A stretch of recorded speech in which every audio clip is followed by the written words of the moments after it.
La nécessité pour l'Afrique et l'Europe d'unir leurs forces est évidente. Alors trouvons de nouvelles façons d'y parvenir. Parcourons ce chemin ensemble. Dans une économie mondiale plus conflictuelle, l'Afrique et l'Europe ont plus que jamais besoin l'une de l'autre. Excellences, chers dirigeants, je crois que beaucoup de réponses résident dans notre partenariat. Notre continent progresse pour devenir un acteur clé aux différentes étapes de la chaîne de valeur mondiale.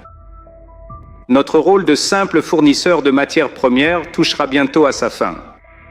C'est pourquoi nous appelons à des partenariats commerciaux plus équilibrés.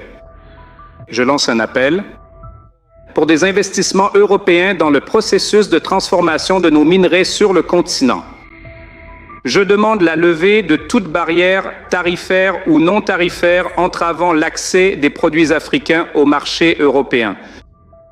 Je demande enfin un multilatéralisme plus fort et plus viable, fondé sur l'égalité, le respect de toutes les nations et la promotion de l'intérêt mondial commun et vital.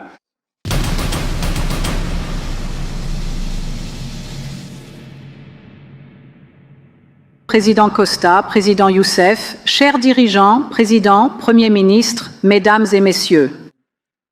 La dernière fois que nous nous sommes réunis dans ce format, c'était à la mi-février 2022, juste après une pandémie mondiale et juste avant que la guerre ne revienne en Europe et avant que la politique mondiale ne devienne bien plus compétitive et transactionnelle. Depuis lors, notre monde a profondément changé. Le commerce mondial est plus politisé que jamais. Les droits de douane et les barrières commerciales sont utilisés de manière agressive. Les contrôles à l'exportation sont devenus un outil pour nuire aux concurrents et obtenir des concessions. La surcapacité mondiale dans certains secteurs stratégiques a atteint un niveau sans précédent. Cela nuit aux industries sur nos deux continents, avec des conséquences ressenties au cœur même de nos sociétés. Dans cette nouvelle réalité, l'Afrique et l'Europe sont appelées à répondre aux mêmes questions. Comment pouvons-nous créer de bons emplois pour nos populations? Comment pouvons-nous répondre aux aspirations de notre jeunesse? Comment pouvons-nous réduire les risques et diversifier nos économies? Comment pouvons-nous nous libérer de dépendances insoutenables tout en garantissant l'accès au capital, aux ressources et aux technologies dont nous avons besoin? Excellences, chers dirigeants, je crois que beaucoup de réponses résident dans notre partenariat. Dans une économie mondiale plus conflictuelle, l'Afrique et l'Europe ont plus que jamais besoin l'une de l'autre. Et c'est ce qui nous amène ici à Luanda. Aujourd'hui, nous pouvons revenir sur les progrès accomplis depuis notre dernier sommet, mais plus important encore, nous allons nous tourner vers de nouvelles opportunités de travailler ensemble, comme de vieux amis. Mais aussi comme partenaires commerciaux, partenaires d'investissement, partenaires d'affaires. Nous voulons que l'Afrique et l'Europe soient des partenaires de choix. Excellences, chers dirigeants, dans un monde de conflits commerciaux, un partenariat plus étroit entre nous commence par le commerce lui-même. L'Europe est déjà, de loin, votre premier partenaire commercial. Un tiers du commerce total de l'Afrique se fait avec l'Europe. Et l'Afrique exporte vers l'Europe plus de 2 fois plus que vers la Chine, par exemple. La majeure partie de notre commerce est déjà, depuis des décennies, exempte de droits de douane et de quotas, grâce à nos accords de libre-échange et à nos régimes préférentiels. Mais je vois la possibilité d'élargir encore davantage notre relation commerciale. Partout sur le continent, nous construisons ensemble de nouvelles infrastructures pour relier l'Afrique et l'Europe. Des ports aux pipelines, la liste est longue. Mais prenons le corridor de Lobito. Vous connaissez tous ce projet ambitieux visant à acheminer des minerais critiques de la Zambie et de la RDC vers les marchés mondiaux. Mais c'est bien plus que cela.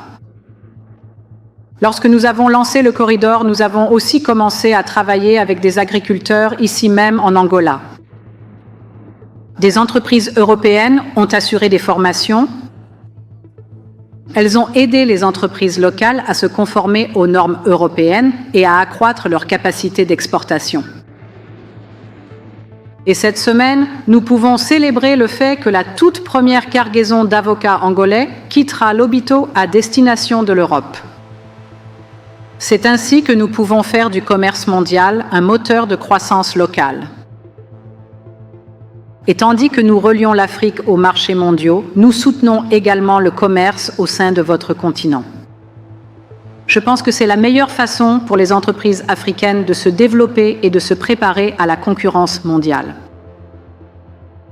Avec ce sommet, nous annonçons un soutien accru à la zone de libre-échange continentale africaine. Le message est clair.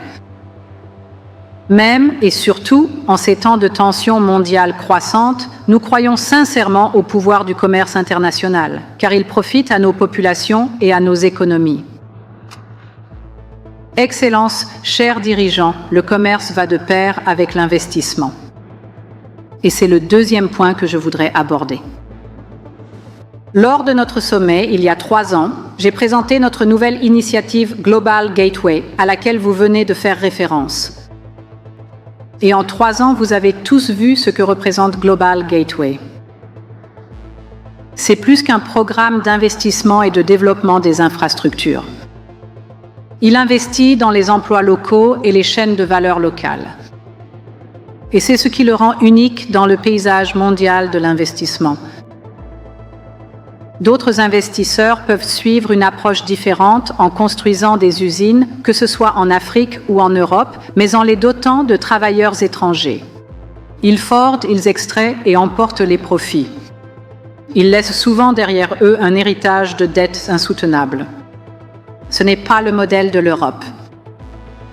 Lorsque nous investissons dans la transformation locale des matières premières en Namibie ou en Zambie, lorsque nous construisons des industries pharmaceutiques du Sénégal au Rwanda, lorsque nous apportons des câbles de données au Maghreb et en Afrique de l'Est, ces investissements sont véritablement dans notre intérêt mutuel.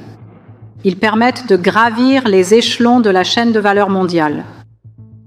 Il crée de nouveaux emplois pour la jeunesse africaine, de nouvelles compétences pour les chercheurs, de nouvelles entreprises, des opportunités pour les sociétés africaines. Et ce faisant, nous créons également de nouveaux marchés pour les entreprises européennes et renforçons notre chaîne d'approvisionnement européenne. C'est donc une véritable situation gagnant-gagnant.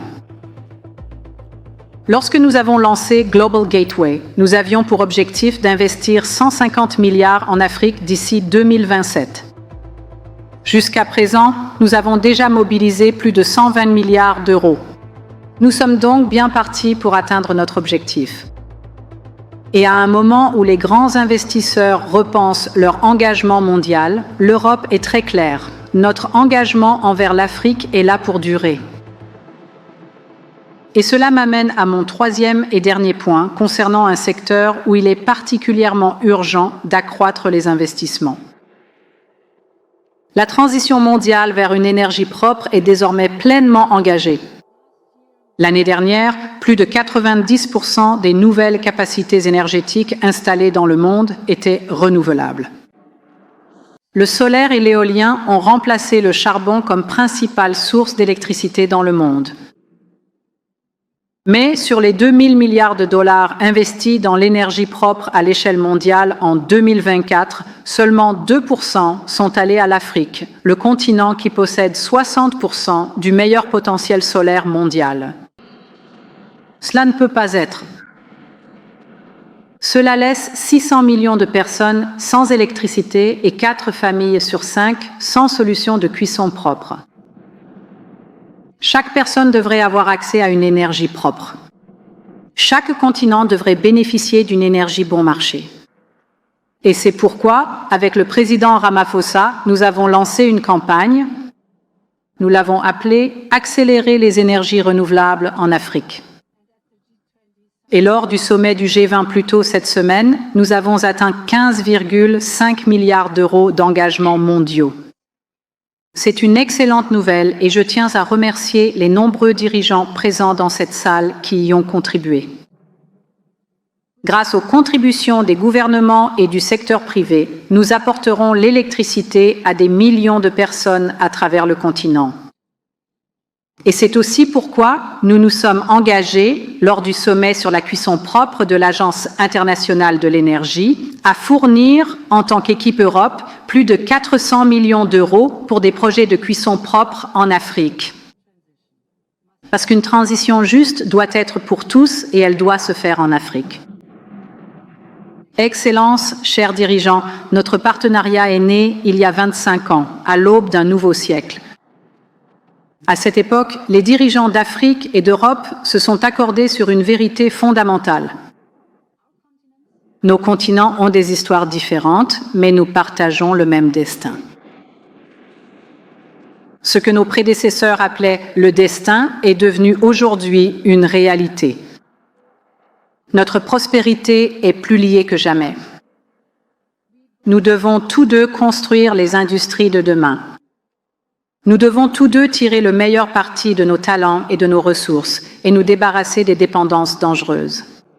Je veux savoir, ce n'est pas mon show à moi, en tout cas ça ne l'est plus depuis un temps. Je pense qu'il est important que l'on écoute et qu'on lise ce que vous avez à dire. Ne partez pas sans laisser votre commentaire. God bless.